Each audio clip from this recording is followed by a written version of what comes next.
En 2022, les éditions Kamiti ont lancé une campagne de financement participatif sur Ulule pour nous proposer une bande dessinée du nom des Chevaliers Ténèbres, une vraie belle et grande bande dessinée magnifiquement illustrée et qui donnait sacrément envie. La campagne a été un franc succès puisque 42 000 € ont été collectés et que le tome 2 a tout de suite été évidemment réclamé par les fans dont je fais partie. Et je suis en mesure de vous dire, ça y est, que cette campagne a été lancée. Et oui, les Chevaliers Ténèbres tome 2, la campagne vient de démarrer sur Ulule et je vous invite bien entendu à la découvrir. Vous pourrez faire l'acquisition du tome 1 et du tome 2 pour tous ceux qui l'ont raté. Et vous allez pouvoir découvrir et vous plonger dans cette bande dessinée. Alors des projets sur Ulule, il y en a des tonnes.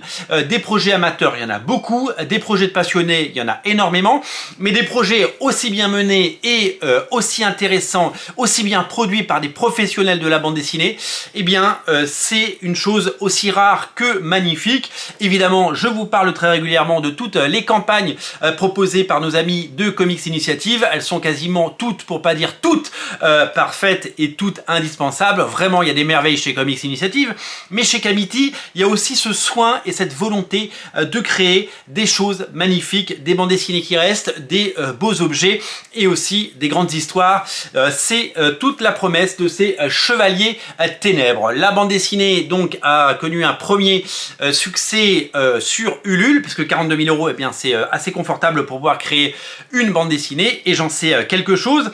De l'autre côté, il y a bien entendu une sortie en librairie qui a accompagné. Kamiti n'a pas la force commerciale des grands groupes, n'a pas la distribution et la diffusion des grands éditeurs, donc quelques milliers de personnes supplémentaires ont découvert la BD, mais c'est sur Ulule que ce succès se confirmera et que cette bande dessinée pourra exister dans la durée. Donc on souhaite évidemment aux Chevaliers Ténèbres autant de succès que pour son premier tome. Moi je vais vous parler un petit peu de cette bande dessinée parce que je l'ai adorée. Je l'ai adorée et je n'ai pas d'action chez Kamiti, je n'ai pas de part. J'ai simplement adoré cette bande dessinée. J'ai pu rencontrer son scénariste, Eric Corberan, avec qui j'ai sympathisé et avec qui j'ai pu dire ce que je vais vous dire.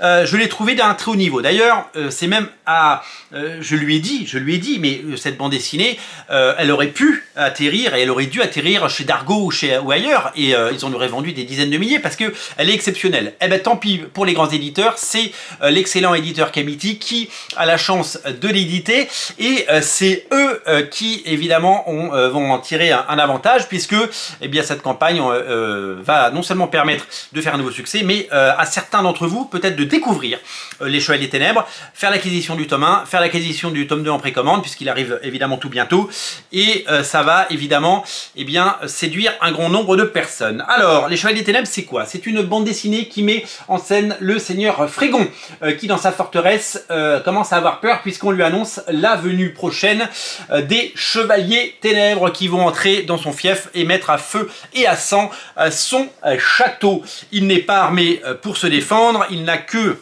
autour de lui que des paysans et des gens qui ne sont pas expérimentés au combat, d'autant que ces Chevaliers Ténèbres sont des êtres surpuissants et maléfiques, avec évidemment toute la légende qui va autour, avec beaucoup de craintes qui viennent évidemment aux oreilles de ceux qui entendent parler de leurs méfaits et de leurs exploits. J'aime cette bande dessinée et je vais vous montrer des dessins après, parce que pour le moment je vous montre que la couverture, mais on prend le temps évidemment de la présenter.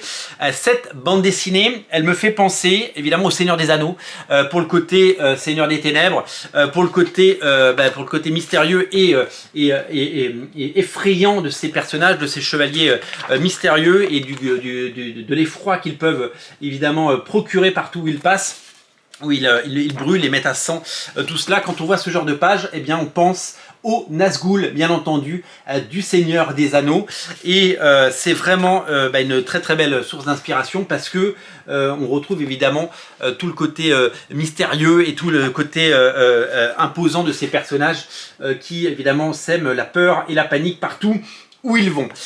Donc il y a un côté Seigneur des Anneaux, il y a un côté Nazgûl comme je l'ai dit, il y a une qualité de dessin comme vous pouvez le voir sur ces pages absolument exceptionnelle. Je vais vous parler du dessinateur après, qui je crois est brésilien si je ne me trompe pas. C'est vraiment graphiquement parfait et c'est une véritable découverte, je vous l'ai dit, j'ai adoré le lire. Je l'ai lu, je n'ai pas découvert ce bouquin au moment de la sortie Ulule, je suis comme beaucoup d'entre vous, je ne connaissais pas à l'époque, donc peut-être que certains d'entre vous vont découvrir ça et je le souhaite grâce à cette vidéo. Je l'ai découvert après, je l'ai découvert en librairie et quand je l'ai découvert, eh bien, je l'ai acheté parce que ça m'a vraiment plu et que j'ai eu envie de me plonger là-dedans parce que c'est tout à fait le genre de bande dessinée que j'aime bien. Évidemment, il y a un côté aussi Game of Thrones dans évidemment cette seigneurie et dans cette modernité qui va vous accompagner dans ce récit. Beaucoup d'action, des scènes épiques et des retournements de situation. Un tome 1 qui donnait évidemment une seule envie, c'était d'en lire plus.